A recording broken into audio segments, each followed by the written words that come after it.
¿Qué tal? Muy buenas noches. ¿Cómo andas, Carlos? Bien, buenas noches. Muy bien, muy bien. Ya estamos también en www.saberver.com.ar. Tenemos muchos temas esta noche, muchos invitados. Así que el televoto de una. Vamos rápidamente, parece, el televoto. Presentamos. Presenta el televoto de Saber Ver. ATSA, Asociación de Trabajadores de la Sanidad Argentina, siempre presente al servicio de los trabajadores. Filroy 192.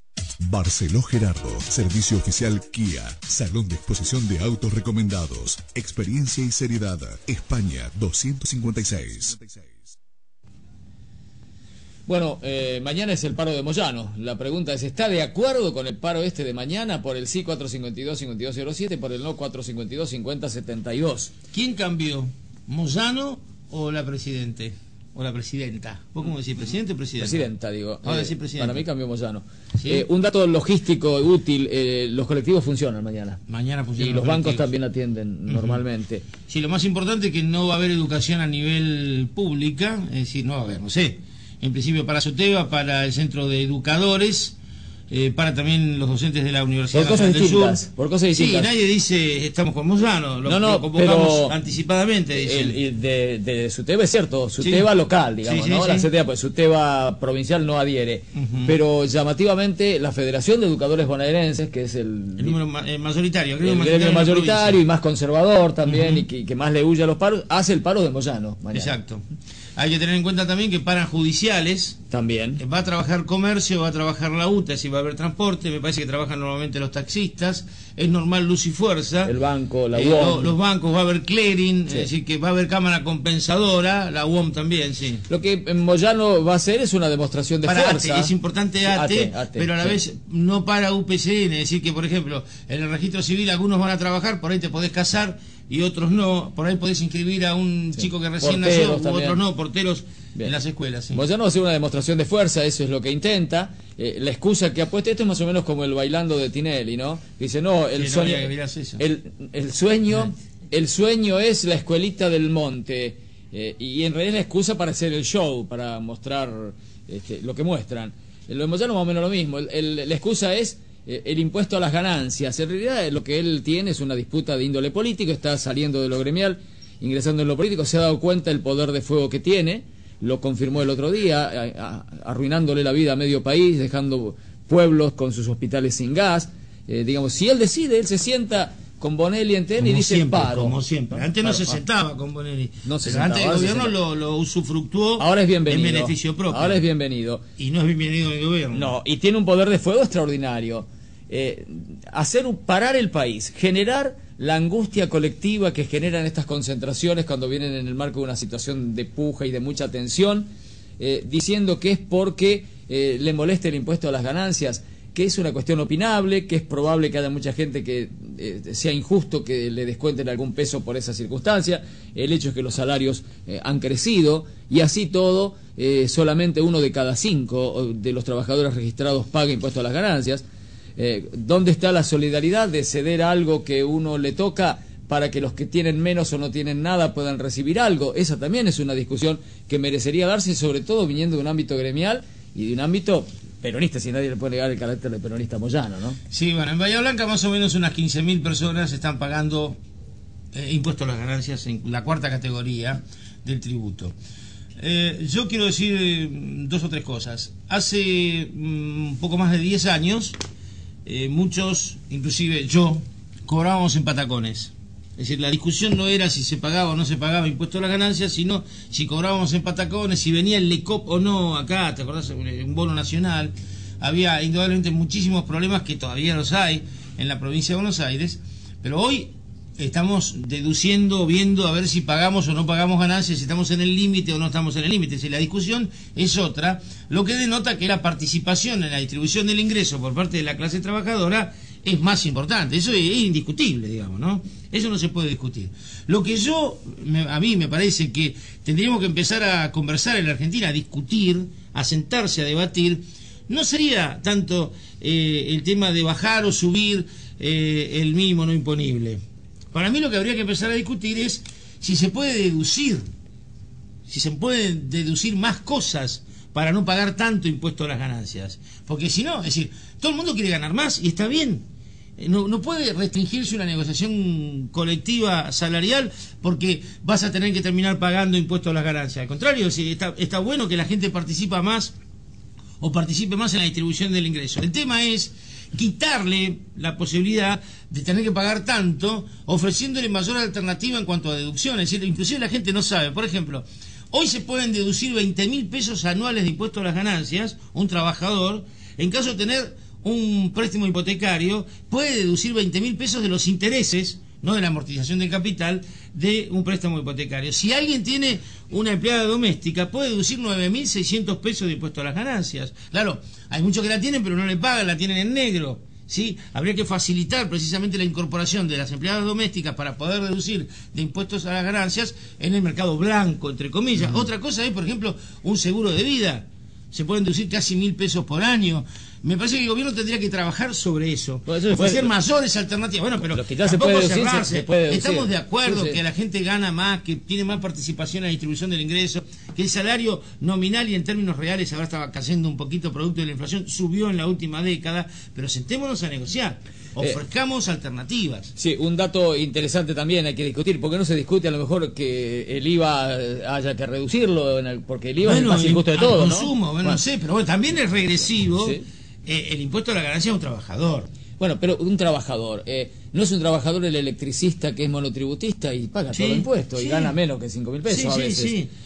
También hay que decirle que Moyano, con el 3% de la afiliación sindical, a veces le saca más al empleado que lo que le saca al Estado pagando impuesto a la ganancia, ¿no? Y la otra que iba a decir, y es un trabajador, un ejecutivo de una empresa que gana 50.000 pesos por mes, es un trabajador. Bueno, pero por eso te digo, no digo que no se pague impuesto a las ganancias. Vamos a deducirle o a darle facilidades de deducción a los que por ahí no ganan 50.000 y por ahí sí, digamos, pierden mucho. Pero por eso, parar el país un día, ir a la plaza, generar angustia. Eso es otra cosa, Carlos, eso es otra cosa. Bueno. Le dieron el poder a Moyano y ahora se le fue de la mano. Se le fue de la mano, pero ir a la plaza, por más genuina que sea la reivindicación, cosa que es opinable y discutible, ir acompañado de Cecilia Pando, de la mesa enlace, del PRO de me parece. Yo le hice una nota al Flaco Conte y Lemos y Constanza Rivas Bodio van a estar juntos en la Plaza de Mayo. Bueno, estuvieron juntos con el campo en el 2008. Más o menos como pasó con el sí y el no de la reforma constitucional de Cafiero, cuando él más en esa época iba junto con la UCD. Bueno,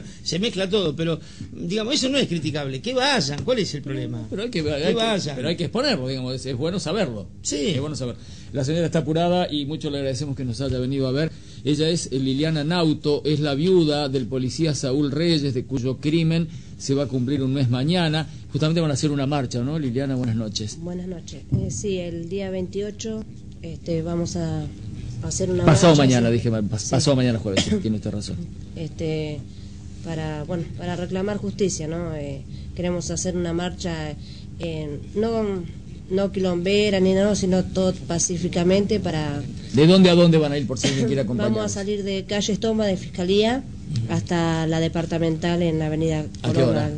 A las 6 pensamos salir ya de... 6 de la tarde. 6 de la tarde. En avenida Colón, dijo en avenida Alem. En Alem, perdón. En Alem al 800. Dígame, ¿hay algún indicio, algo que pueda permitir un esclarecimiento rápido o está todo en foja cero? Porque fue un crimen, digamos... Preparado, estudiado, con alevosía. Sí. Hasta lo que yo ahora sé, se está investigando y novedades, no se tiene ninguna todavía. ¿Usted tiene alguna intuición, alguna sospecha? ¿Usted más o menos cree, imagina cómo pudo haber sido, de dónde vino?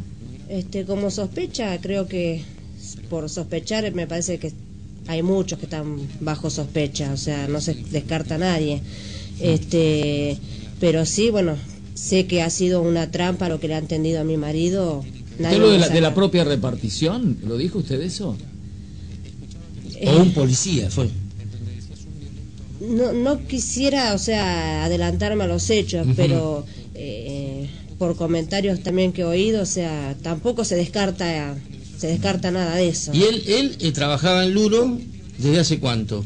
Y hará un año más o menos. Pero vivía con usted acá en Bahía Blanca, que se iba y venía. No sé cómo era el horario, el 24/48, el turno. No, él estaba una semana en la Salada y venía una semana a la casa. ¿Por qué eligió ese destino? ¿Por alguna razón en especial? Se lo imponen. No, lo eligió porque quería estar más tranquilo.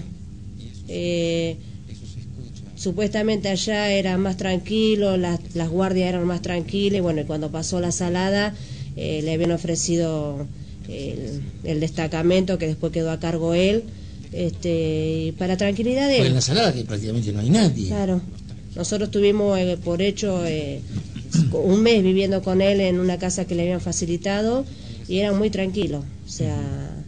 Usted sabe, Liliana, lo habrá escuchado, no quiero Sí. con esto ni ofenderla a usted Sí. ni la memoria de su marido, pero se decía también que era muy picaflor y que por ahí algún despechado fue el que organizó, Sí. lo habrá escuchado, es Sí, usted, sí. ¿no?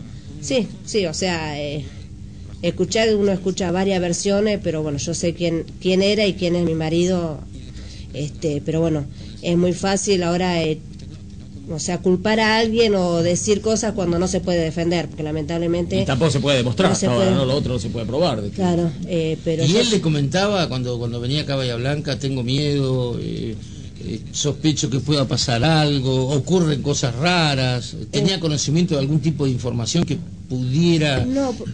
complicarle la vida allá? No, él en ese sentido era muy... No comentaba muy nada. reservado, Claro. o sea, porque yo por ahí le preguntaba que me comentara cosas al trabajo, me dice, no, ¿qué te voy a comentar, gorda? Que por ahí estoy solo, aburrido, porque no tenía ni televisión, ni radio, nada, o sea, estaba Aislado, ¿eh? aislado totalmente, Una semana entera. una seguida. semana entera, a veces pasando necesidades porque por ahí no tenía gas, como le pasó antes de que pasara todo esto, estuvo unos días sin tener gas, pidiéndole a los vecinos que por favor le calentaran una porción de pizza.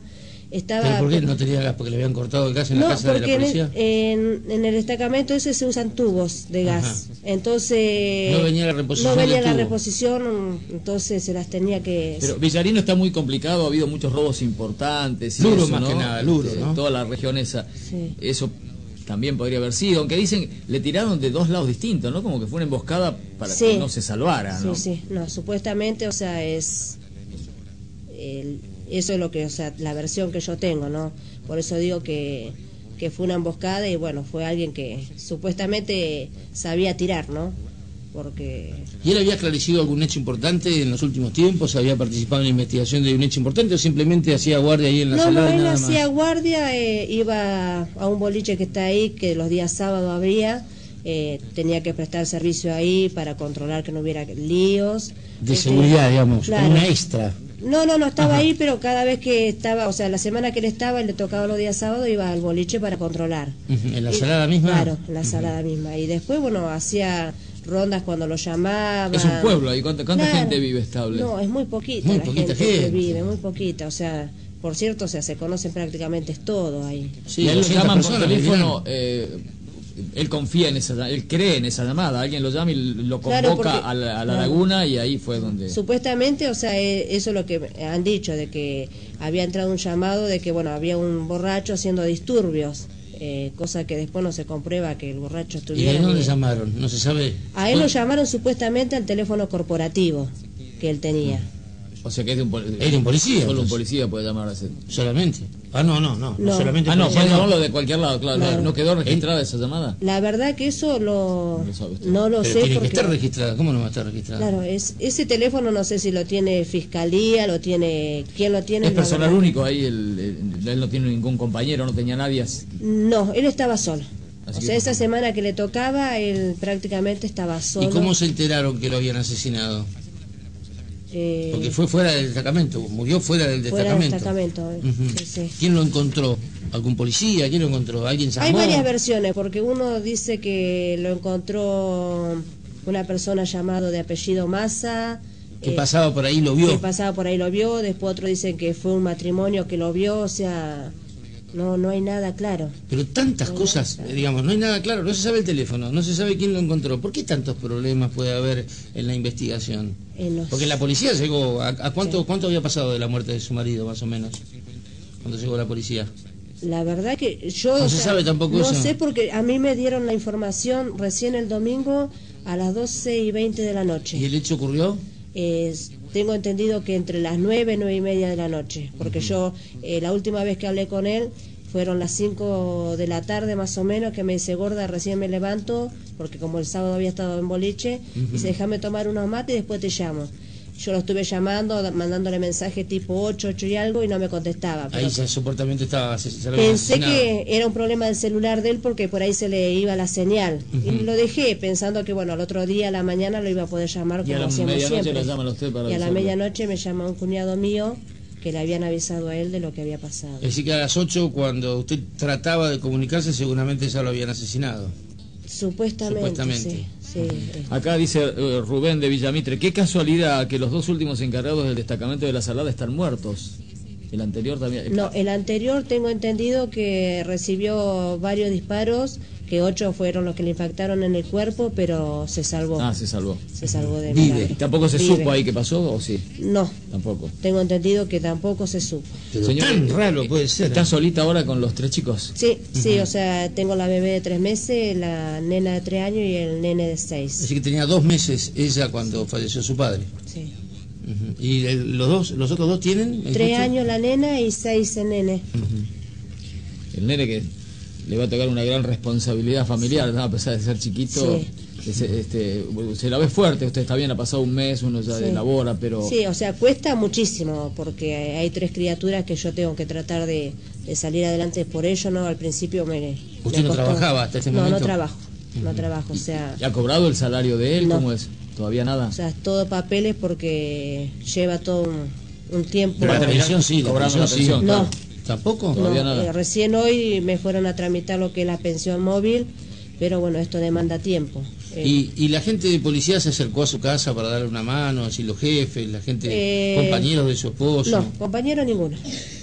Compañero, sinceramente, no, ninguno me ha... Camaradas, como le dicen, ¿no? No. Estuvieron conmigo el jefe Maldonado, el jefe de Villarino y 2 jefes de la DDI. Pero cuando ocurrió el hecho, después no aparecieron No, más. hace poquito para explicarme que estaban investigando y todo eso, pero ¿Con el fiscal ha conversado usted? sí. Y también está todo en proceso de investigación, ¿no? Bueno, ojalá sirva lo del jueves a las 6 de la tarde frente a la Fiscalía, es para reclamar justicia, Sí. para también, digamos, honrar de algún modo la memoria de él, ¿no? Supongo, no es solo una Sí. protesta, es también una recordación, ¿no? Sí, no, es para bueno, reclamar justicia por él, porque yo sé quién era, es más, mucha gente acá en Bahía, en La Salada, lo conoce como él se hacía llamar, que era el gato, el gatito, y hay muchísima gente que lo aprecia muchísimo porque sabe qué clase de policía era. Entonces, yo le agradezco a ustedes porque, bueno, o sea, es una forma de tratar de defenderlo a él porque, bueno, como usted me decía, se han hecho comentarios de todo, sí, pollera de y yo no quiero que, o sea, lo estén ensuciando después de muerto, ¿no? Y me he enterado de muchísimas cosas que se ha estado hablando en Pedro Luro y bueno, yo quisiera decir que si alguien realmente sabe que mi marido andaba en cosas sucias o en cosas que no tenía que ser, que tenga la galla suficiente, me golpee la puerta y me lo diga de frente, pero que me traiga pruebas, porque mi marido jamás me trajo un peso fuera de lo que era el sueldo de él. Nosotros tenemos un departamento que estamos alquilados, que ahora dentro de un tiempito me lo pidieron. No tenemos auto, no tenemos lujo, nada, o sea... Es decir, que no tenía ningún ingreso extra. No tenemos ningún... O sea, él no hacía adicionales, No no hacía andaba nada polar. raro, No, como él otros por vivía ahí. lo que era el día. A veces llegábamos con 50 pesos al mes, que él se angustiaba y bueno, y por ahí sacando préstamos para... Más por los chicos, ¿no? ¿Qué sueldo cobraba él como policía? Y él, con los descuentos que le hacían, le quedaba a veces 4.000 pesos mano, 4.500, porque los descuentos que le hacían es aberrante, el descuento que se le hace a un policía. Entre seguros, es muchísima plata. Lo ¿Y la que ropa le se la cuesta. pagaba él? Porque hay algunos que se Sí. tienen que pagar la ropa. Sí. ¿Se pagaba la ropa? Sí. Para él, para ropa, le dan 87 pesos extra, que hoy justamente está buscando unos recibos, y del año 2002, que yo tengo los recibos, vienen con 87 pesos, y estamos en el 2012 con 87 pesos. 10 años inamovible. Inamovible. Y hoy por hoy una bombacha, una camisa está arriba de 100 y pico de pesos. Entonces, todo salía del bolsillo de ¿Y él. la campera también con invierno? Todo. ¿Sí? Todo era... que Si tenía las que camperas salir del policía del- que tienen, se las pagan los propios se los policías. pagan los propios policías. Increíble. Gracias por haber venido, Liliana, y ojalá mucha gente la acompañe y ojalá se esclarezca, ¿no? Sí. Y al menos que le quede ese alivio de saber qué pasó y por qué. Sí, no, confiando en Dios, yo sé que la justicia va a ¿Cómo se llama ella? Ella se llama Alison. Alison, bueno, la nena Melanie y el nene Yamil. Bueno, que crezcan todos Sí. lo más felices que puedan aún en esta situación tan Sí. fea, ¿no? Para una familia. Muchas gracias por la Bueno, visita. listo, muchísimas gracias. Gracias. Recordamos el teléfono de la producción 451-3900, 451-3900, 452-0756, 452-0756. Y el televoto de esta noche, si está de acuerdo con el paro de mañana, por el sí 452-5207, por el no 452-5072. Después de la pausa, más temas. Si le parece y tiene ganas, acompáñenos. Va a estar interesante lo que se va a discutir aquí en unos minutos.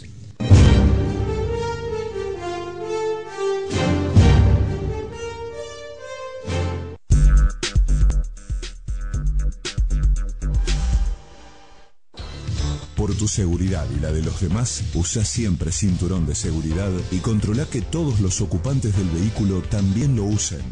Bahía conduce. Gobierno de Bahía Blanca. Juntos podemos hacerlo mejor. Un único compromiso. Una ciudad para todos. Honorable Consejo Deliberante de Bahía Blanca. Juntos construimos comunidades.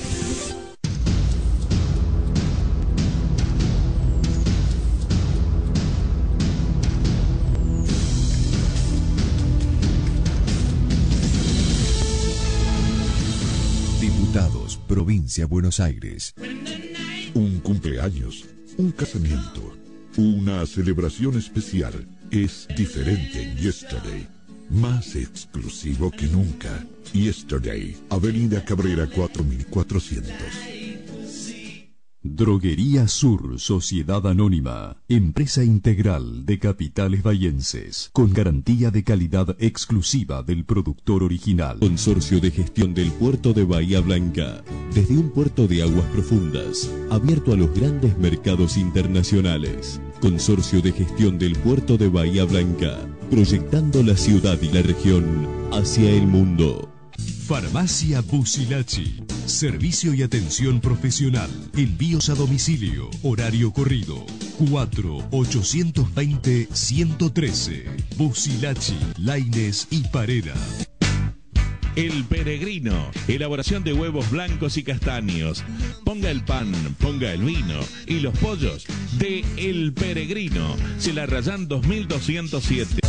Viví junio a pleno show. Todos los jueves de junio a las 22 presentamos en nuestra confitería Noche de Shows. El jueves 28 se presenta Santiago Ruppel. Su voz nos deja boquiabiertos y la energía de su show nos hará bailar ritmos como tango, baladas, cumbia y latinos. Viví junio a pleno show. Vení a Bingo Bahía. Divertite a lo grande. Ahora jubilados y pensionados tienen 10% de descuento. Bahía Taxi 455-0003. Bahía Taxi, viajo mejor. Disfrute el placer de beber agua pura y cristalina. Solicítela al 0800-333-1685. Pura de verdad.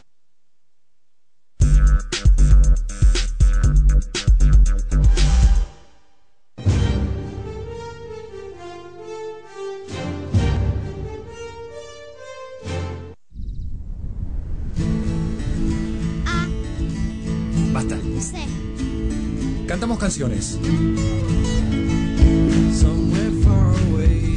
Conocimos playas. Cambié de planes. Cancelame la reunión comercial. Cuidé el planeta. Contraataqué. Para los que sueñan con nuevas sensaciones, hay una nueva Honda CR-V. Gelardi, SRL, concesionario oficial Honda para Bahía Blanca y la zona. Interior. Ni lo nombraron. Bueno, seguimos. Darío de Villamite dice, el 1 de enero murió un encargado que estuvo en La Salada, también policía. Bien, el televoto de esta noche, le recordamos una vez más, hay mucha gente participando ya, es muy fácil y, digamos, si es un televoto proclive a participar, invita a participar, ¿no? ¿Está de acuerdo con el paro de mañana? Sí, 452-5207, no 452-5072. 451-3900, 452-0756, los teléfonos de la producción. Bueno, acá Marcelo de Millamapu nos aclara lo que ya aclaramos, que el paro de SUTEBA de local estaba decretado de antes, ¿no? Raúl, no es el paro de Moyano, sino un paro que ya, aunque Moyano no hubiera hecho paro mañana, ustedes igual paraban. Sí, porque además la fecha es significativa. Mañana es el Día del Empleado Estatal. Y hace 10 días aproximadamente en una asamblea nosotros decidimos adherir al paro nacional de ATE como continuidad del paro que se había realizado el 8 de junio. Se votó en asamblea e incluso se refrendó este lunes en una nueva asamblea, más allá de lo que pasó en la dinámica política del país. Claro, pues SUTEBA provincial mañana no hace paro, sí hace la Federación de Educadores, pero hace el paro de Moyano, no de ATE. Sí. Medio confuso, pero bueno. Y está muy confusa la situación política en el país. Digo, tratar de simplificarla es muy difícil. Yo creo que lo que tenemos que ver nosotros, más allá que coincidamos con el día y coincidamos con parte de las demandas, porque no solamente son esas las que nosotros tenemos, las asignaciones familiares y el impuesto a las ganancias sobre el sueldo, nosotros tenemos otras reivindicaciones que levantamos propias de nuestro sector. Y creemos que en un paro nacional además debería abarcar más cuestiones que las que levanta la CGT, ¿no? Que es para un sector solamente de la sociedad. Sí, para un sector y no el que le va peor. Exactamente. Entonces, el tipo que paga impuestos a la ganancia, digamos, no es el que peor está. Sí, me parece el que no paga está mucho peor. El concepto que es que realmente un sueldo no es ganancia. Se supone que lo que nos pagan por nuestro sueldo es la compensación por nuestra fuerza de trabajo y no se la puede considerar ganancia. Depende de cuál sueldo, ¿no? Hay sueldos de 20.000, 30.000, 40.000 pesos que sí, es pero otra historia, ¿no? Alcanzando, nuestro gremio, por ejemplo, hay 50.000 docentes alcanzados por el impuesto a la ganancia y nosotros sabemos que los sueldos de los docentes no son los más altos del país. Acá en Bahía Blanca hablamos de más o menos 15.000 personas que estarían en la FIP tributando la cuarta categoría. ¿Cuántos serían docentes? Y no sé exactamente la proporción. Porque 500. No, yo creo que un poco más. ¿Un poco más? Un poco más, porque hoy trabajando un docente que recién ingresa cobra 2.900 pesos de bolsillo. Y sabemos que es totalmente insuficiente para poder subsistir, entonces aquel que tiene 2 cargos ya tributa impuestos a las ganancias y además no cobra las asignaciones familiares en caso de tener hijos. ¿Cuántos docentes hay en Bahía? Alrededor de 7.000 docentes. ¿Y de esos unos 500 o algo más? No, yo creo que muchos más. ¿Pasa a los 1.000 entonces? Yo creo que sí, fácilmente. Fácilmente, que aportan desde el mínimo no imponible incluso hasta un poco más también. Habría que ver cuál es la población económicamente activa de Bahía Blanca, así cuántos bahienses trabajan en blanco. 100.000, 110.000 será el total. Si siguen los números que dijiste vos, que son el 20% a nivel nacional, más o menos 20.000. Uno de cada 5 estaría pagando, sí, uno de cada 5 estaría pagando. Lo que tampoco creo que lo debíamos festejar, ¿no? Porque en realidad esto también nos indica que, según los números que hoy dijo la presidenta, que solamente un 19% aporta ganancia, quiere decir que hay un 81% de trabajadores en actividad que está por debajo de su sueldo, por debajo del valor de la canasta familiar. Yo lo que decía en el comentario, vos no sé si había llegado o estabas maquillándote, decía que por ahí discutir el impuesto a la ganancia, el mínimo no imponible, no sé, me parece algo que no viene al caso. Creo que los gremios tendrían que discutir para ampliar cómo deducir el impuesto a las ganancias.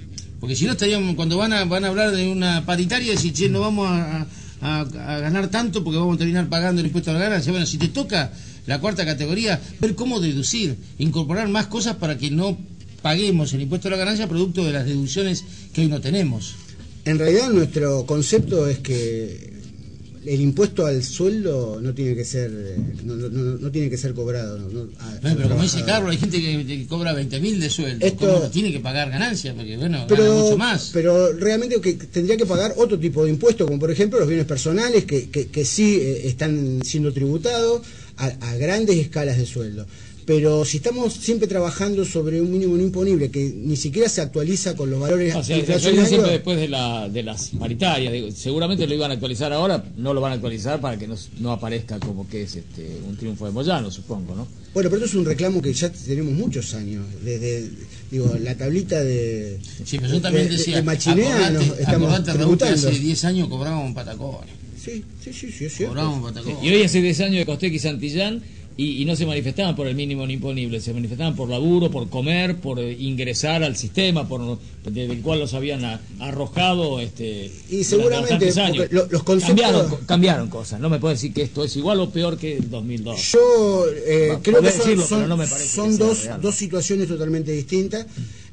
Lo que no creo es que sea demasiado favorable para los trabajadores tal cual lo pintan desde el gobierno. Sí que es cierto que han cambiado cosas. Y también han cambiado las concepciones. Hoy decíamos que Costequi y Santillán peleaban por el hambre, por la enfermedad y por el frío. Y los conceptos que hoy podemos tener desde una clase media de hambre, frío y enfermedad son conceptos que son hasta placenteros, porque el frío y la enfermedad, el frío y el hambre lo saciamos con una estufa o con una comida caliente, y la enfermedad yendo al médico de la obra social. Digo, para la gente pobre tiene un significado muy distinto, y ese era el significado que le daban estos compañeros. Pero estaba mucho más masificado. Sí.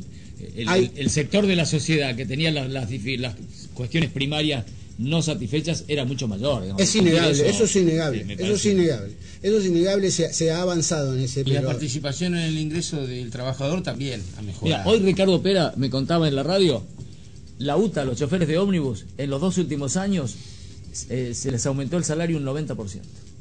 Que es el doble de la peor de las inflaciones. Ahora piden 4.20 cualquiera pide 4.20 con buen tino, dice, es una tarifa inviable porque no nos van a poder pagar los sueldos, pero la UTA logró un convenio colectivo que en 2 años el 90% de aumento contra el 40 y pico de la peor inflación. Sí, yo te puedo hablar de nuestro sector. Está bien, que realmente ese incremento no fue tan notable. Nosotros seguimos, comparando las situaciones, no podemos hacer números concretos, pero comparando las situaciones, hoy por hoy la cantidad de docentes que viven con un sueldo por abajo de la canasta familiar, incluso en el límite de la indigencia, porque el maestro que recién comienza cobra 2.900 pesos. Imagínate que tenga que pagar un alquiler o que tenga entre los servicios, no pueden vivir. Entonces digo, nosotros creemos que están en el límite de la pobreza. Esto no ha variado el número. Yo particularmente no dije que están bien y que no tienen que reclamar. Yo lo que dije es que estamos, porque nosotros somos trabajadores también. Estamos un poco mejor que hace 10 años en términos reales. Indudable, eso es indudable. Si alguien nos puede aportar, escucharnos. No sé los ruidos que hay. ¿Qué son esas explosiones? No sé si es alguna celebración de algo. Sí, debe ser alguna celebración, ¿no? No creo que haya mucho para celebrar, pero... No sé. Pero es por acá cerca, Camioneros. Camioneros. Puede ser que estén partiendo para Buenos Aires. Están partiendo para Buenos Aires. Claro, acá están en Corrientes, Sichoca. ¿Y qué te parece el paro como el del otro día, que se plantan 3 camiones en la puerta de la destilería, no tienen gas los hospitales, nadie, todos dependemos del humor de un tipo y de sus nuevas alianzas? No, pero no es un paro cualquiera, digamos, el poder de fuego que el maestro cuando hace un paro también provoca un perjuicio más allá del empleador, que es en la familia que no puede mandar al chico a la escuela y que pierde de estudiar. Pero esto otro tiene mucho más que ver con la supervivencia inmediata, ¿no? Sí. Lo que son capaces de hacer los camioneros, digo. En realidad nosotros reivindicamos el derecho a huelga. Cada sector lo hace a su manera y seguramente que no vamos a coincidir con las metodologías. En este sentido, nosotros somos coherentes con la caracterización que tenemos del tipo de sindicalismo que representa Moyano. Lo somos ahora y lo fuimos hace 10 años. Cosa que no puede decir. Pero si para, Moyano, ¿qué quiere que haga? Que vas a distribuir nafta. Si paran los que distribuyen nafta, no hay nafta.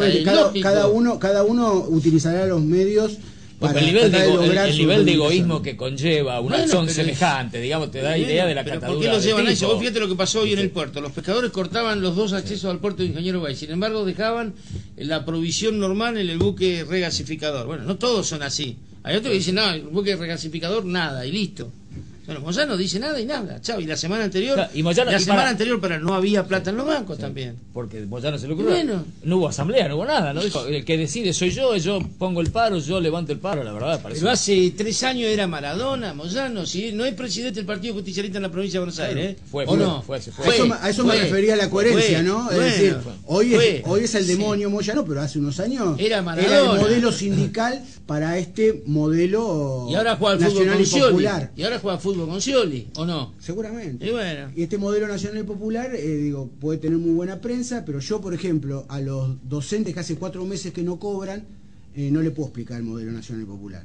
¿Y ahí cómo lo elaboran internamente? ¿No cobran? Dicen por una huelga de otro sector de trabajadores, que son los que hacen las planillas. Sí, los administrativos en La Plata. En realidad es mucho más complejo, porque no Pero eso tiene que ver. No hay una huelga, sino que hay un trabajo arreglamento. Esto dice que estos trabajadores, para poder cumplir con lo que el Estado tiene que cumplir, que es pagar los sueldos, tienen que hacer horas extras. Porque no tienen los medios, porque les falta personal, porque no tienen y no les equipo. pagan horas extras, entonces no las hacen. Como las extras se las pagan a valores históricos, no se las actualizan con los aumentos de sueldo, entonces dejaron de hacer extras. Bueno, ¿ve lo que es cuando una huelga de un sector, por más que perjudica a otro, cómo se siente? Exactamente, pero nosotros realmente no nos podemos quejar de estos compañeros, sino quejamos del Estado provincial, que no hace lo que tiene que hacer para cumplir con su deber, porque lo que está faltando, digo, a ver si cualquier sector iba a trabajar 3 meses sin cobrar el sueldo. Y bueno, pero si son 4 los meses, son 11.600 para un ingresante, 2.900 por 4, quiere decir que cuando le paguen los 11.600, la AFIP le va a sacar impuesto a la ganancia. No va a sacar impuesto a la ganancia. Vas a tener que ir a pelearte con la AFIP. Y se lo compensan a fin de año. Ya lo estamos previendo. A fin de año. Sí, bueno, se lo sacan ahora. Sí, ahorro forzoso. Claro. Pero ese porcentaje que le sacan del sueldo seguramente que lo va a necesitar para comer este mes. Hace 4 meses que no cobra. No a fin de año. Claro. Bueno, ¿Y esa medida de fuerza sigue en La Plata? ¿A reglamento?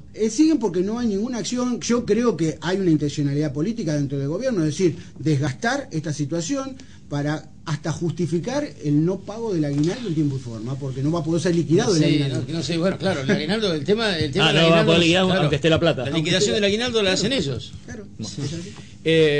Jorge Molina está acá con esta actitud militante que lo ha caracterizado de toda la vida, desde que pasó la tragedia del asesinato de Miguel Ángel Loyola y Enrique Heinrich, que eran obreros gráficos, trabajaban en la nueva provincia, paraban el diario, y al tiempito vino la patota de la Marina y aparecieron muertos, y la causa nunca avanzó, ¿no? ¿Cuántos años se van a cumplir ahora el sábado? 36. 36. Sí.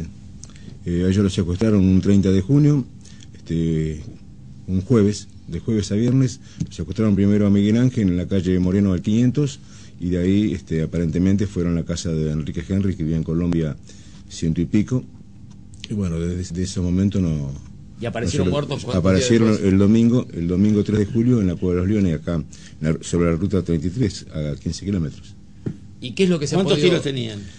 Arriba de 50 cada uno. 50 tiros cada uno. 50 balazos. 50 balazos cada uno. Jorge, y hasta ahora aunque la causa no haya avanzado, ¿qué se ha podido reconstruir o qué suponen más o menos cómo fue Bueno, uno atando cabo después de tantos años y viendo la distinta documentación que fueron apareciendo, inclusive este trabajo que presentó, que había hecho Prefectura, no sé si por encargo de Comedidos, que presentaron el 22 de marzo del 76 en la nueva provincia, en la que dicen, ensucian un montón de gente y dicen que habían que ralliar a cinco cabecillas de los gráficos. Ese documento tomó estado público el año pasado. El año pasado. ¿Quién era quien lo redactaba? ¿Era alguien de Martínez inteligencia? Martínez Loidi, sí, de inteligencia de Prefectura. Está preso, sí.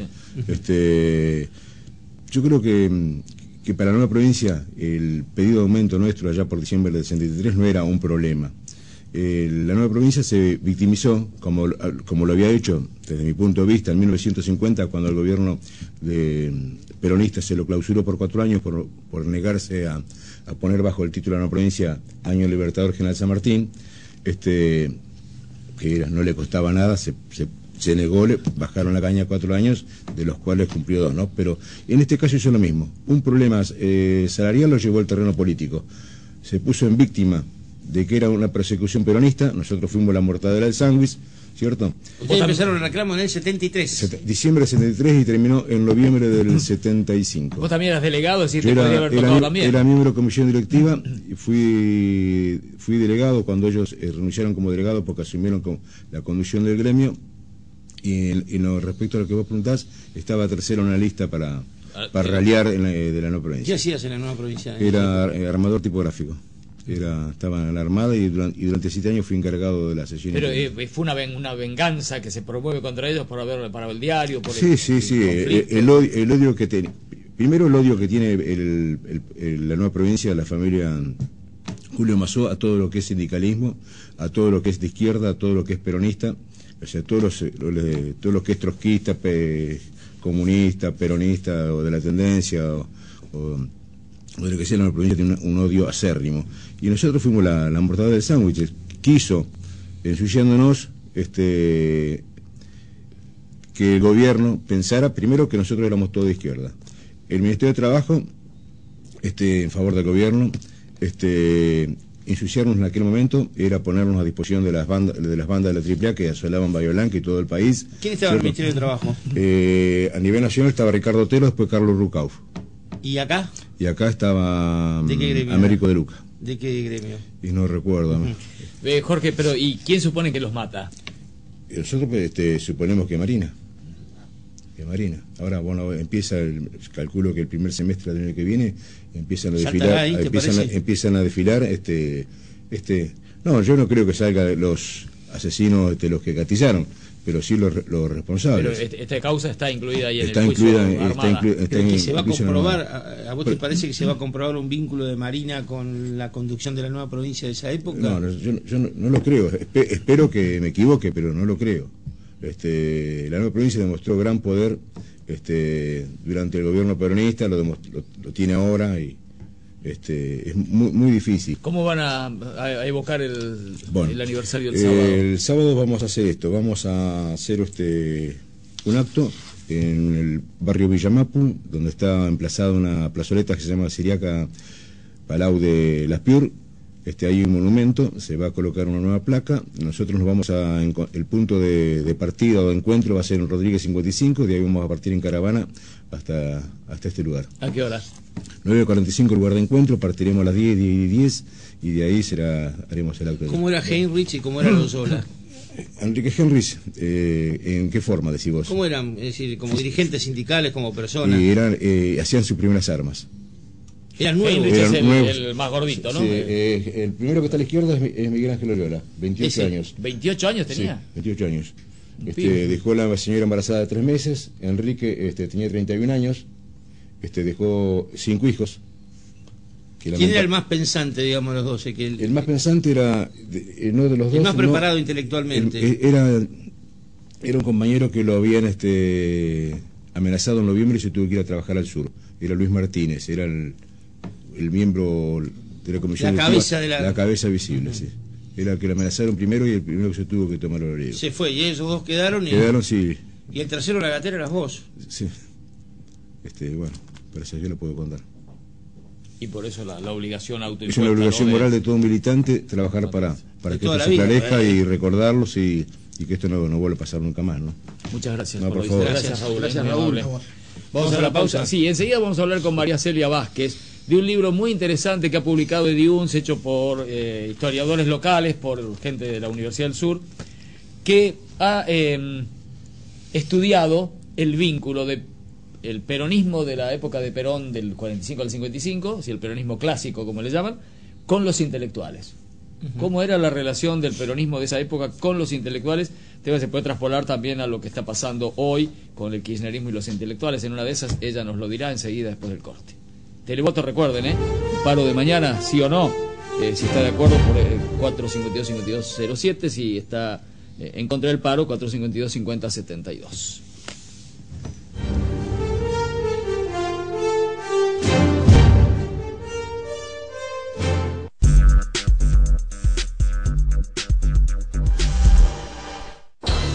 Por tu seguridad y la de los demás, respeta los límites de velocidad permitidos y no tomes nada de alcohol al conducir. Bahía conduce. Gobierno de Bahía Blanca. Juntos podemos hacerlo mejor. Un único compromiso. Una ciudad para todos. Honorable Consejo Deliberante de Bahía Blanca. Juntos construimos comunidad.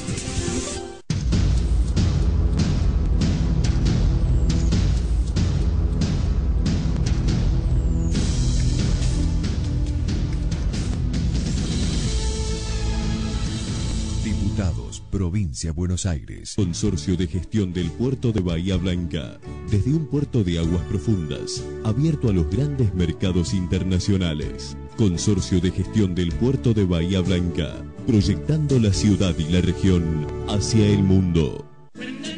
Un cumpleaños, un casamiento, una celebración especial es diferente en Yesterday. Más exclusivo que nunca. Yesterday, Avenida Cabrera 4400. ¿Querés saber cómo se produce la urea granulada? Programa de visitas a planta de Profértil. Llama al 0800-222-8732. Urea. Profértil. Puertas abiertas a la comunidad. El Peregrino, elaboración de huevos blancos y castaños. Ponga el pan, ponga el vino y los pollos de El Peregrino. Celarrayán 2207. Farmacia Bucilachi. Servicio y atención profesional. Envíos a domicilio. Horario corrido. 4-820-113. Bucilachi, Laines y Parera. Cooperativa Ángel G. Borlengui. De trabajo, vivienda, consumo y crédito limitada. Bingo Bahía está en la web www.bingobahía.com. Novedades, promociones, espectáculos y más. www.bingobahía.com. Una nueva forma de estar comunicados. Seguinos en Twitter y Facebook.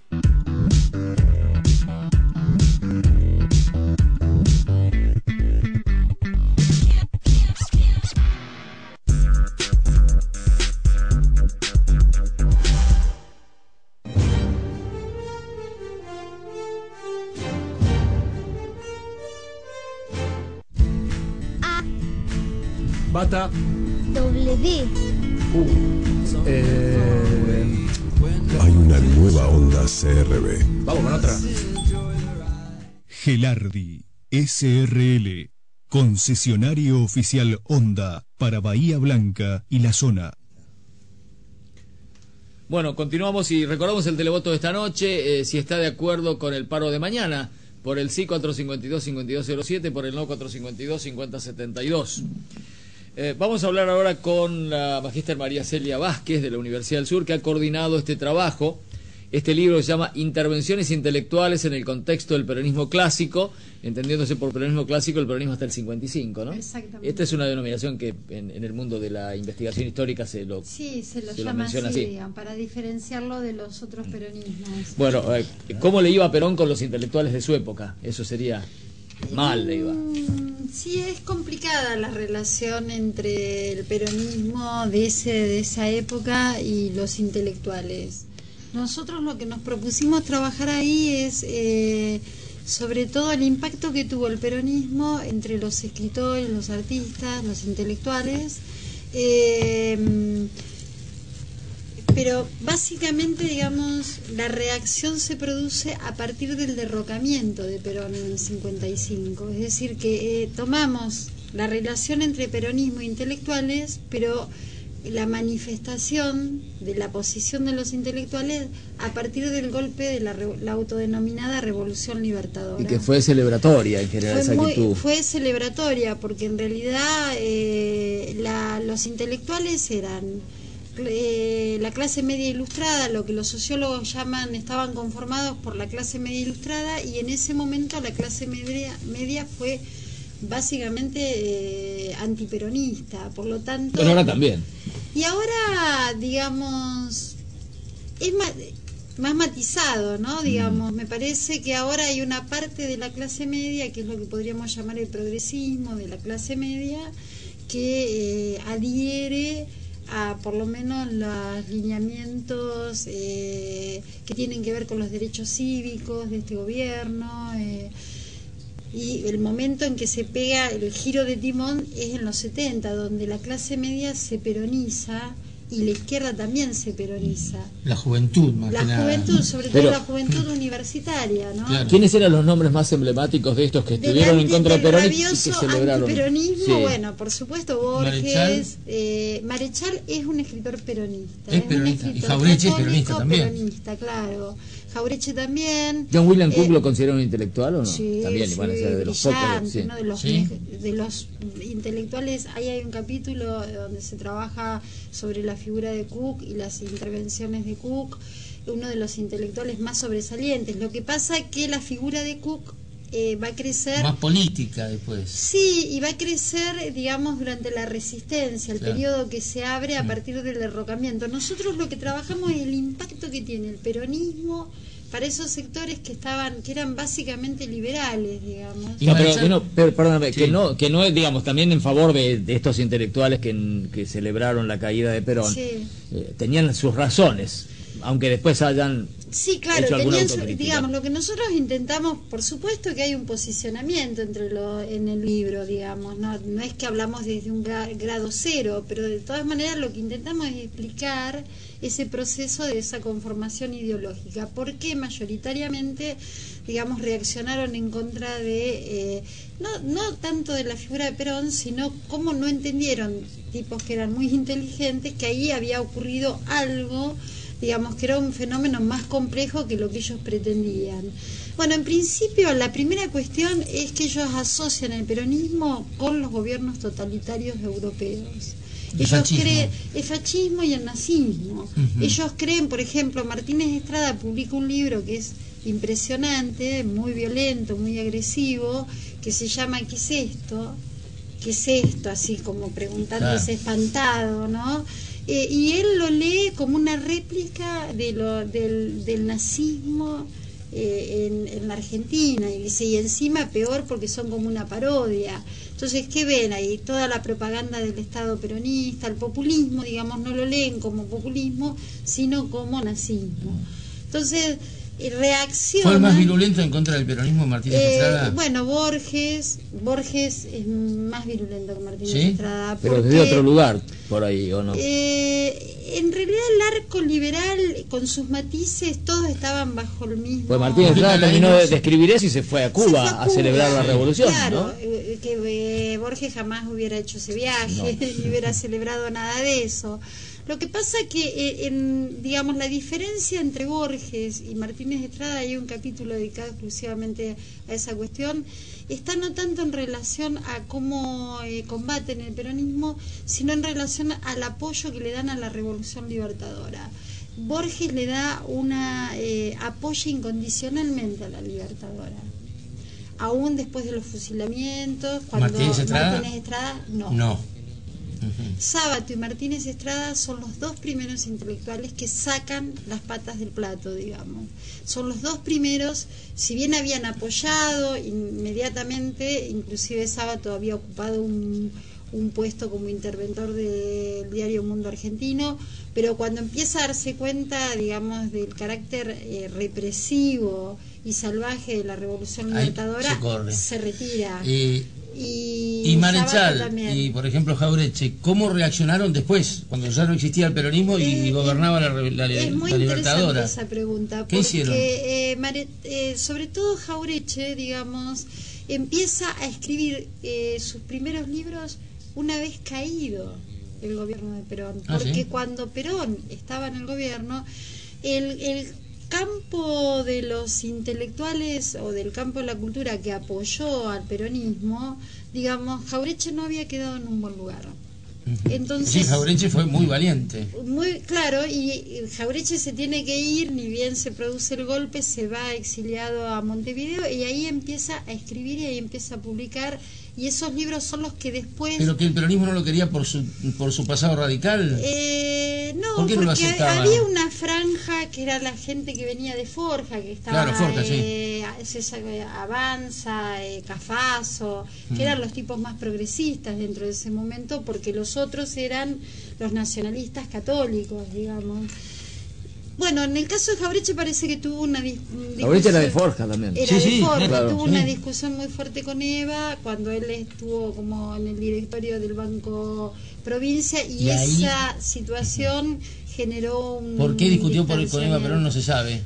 Lo que se dice es que alguien le pide, Eva, no Eva directamente, pero Eva le pide que se le dé un crédito a alguien que era del palo, digamos, y Jauretche decide que había que estudiarlo como en todos los casos, y eso implica una diferenciación importante. Ahora, una cosa muy interesante para pensar en estos días, que Jauretche, sin embargo, no escribió nunca nada en contra, digamos, no es como Alberto Fernández, digamos. Claro, no salió, digamos, exactamente, digamos, y al contrario, cuando lo derrocan, sale inmediatamente a decir, bueno, a ver, Yo quería hacerte una pregunta sobre Avanza, que lo nombraste así al pasar como miembro de Forja, y como que en Bahía Blanca no está reconocido, No, Julio. no está reconocido. Fue alguien titular de la dirección de escuela. Sí, tiene el Instituto Avanza con sí, su nombre, bueno, nada más. pero digamos, la gente no sabe bien. Bueno, la Avanza figura fue muy de importante. Avanza, No hay una calle Avanza. La figura de Avanza hay que estudiarla porque yo me quedé sorprendidísima el año pasado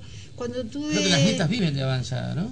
Sí. De la biografía no sé casi nada, pero de lo que tuve acceso y me pareció interesantísimo es de ellos sacaban una revista que se llamaba Cultura, que era de la Dirección de Cultura de la provincia de Buenos Aires, y yo me quedé sorprendidísima del contenido, porque hay como una idea que es lo que hay que empezar a estudiar, y este libro intenta abrir ese camino, de que la cultura, Perón le había entregado la cultura a lo más reaccionario del nacionalismo católico. Y en realidad, si bien eso es cierto en trazos gruesos, no lo es tanto cuando uno empieza a hacer un trabajo de campo. Por ejemplo, la gestión de Avanza fue muy progresista en relación a lo que estaba haciendo Ivanišević, o bueno, digamos, que era muy reaccionaria realmente. Pero lo metieron en la misma bolsa. Y lo metieron en la misma bolsa, bueno, se va rápidamente cuando cae Mercante en desgracia, ellos se tienen que... ¿Y qué te sorprende para bien del contenido de esa revista? ¿Qué lineamiento? ¿Qué cosa en primero particular? una idea de la cultura, si bien ellos ya estaban con ese proyecto de... digamos, fortalecer una idea de cultura nacional y popular, porque esa es una pata del peronismo en el campo de la cultura, de todos los peronismos, me parece. Después discuten qué entiende cada peronismo por cómo definen la cultura nacional y popular. Tenían de todas maneras una idea muchísimo más abierta, más tolerante. Por ejemplo, hay una... anécdota que es muy tristemente célebre de una intervención de Ivanišević en contra de una muestra plástica, contra el arte abstracto, porque pensaba que eso era pernicioso, corrupto, etcétera, etcétera, ¿no?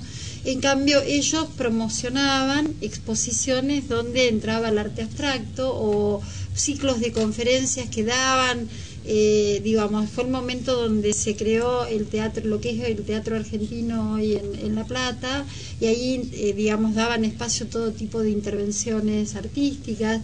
Digo, una cabeza muchísimo más abierta, y eso no está estudiado, porque los historiadores, esto también lo quiero decir, básicamente han abordado el tema del peronismo desde una ideología liberal. Ya de movida empezamos mal. Claro, lleno de preconceptos. Y ahora, hace 20 años más o menos, ha empezado como una corriente, digamos, que no es de revisionismo, estoy hablando de otra cosa, ¿no?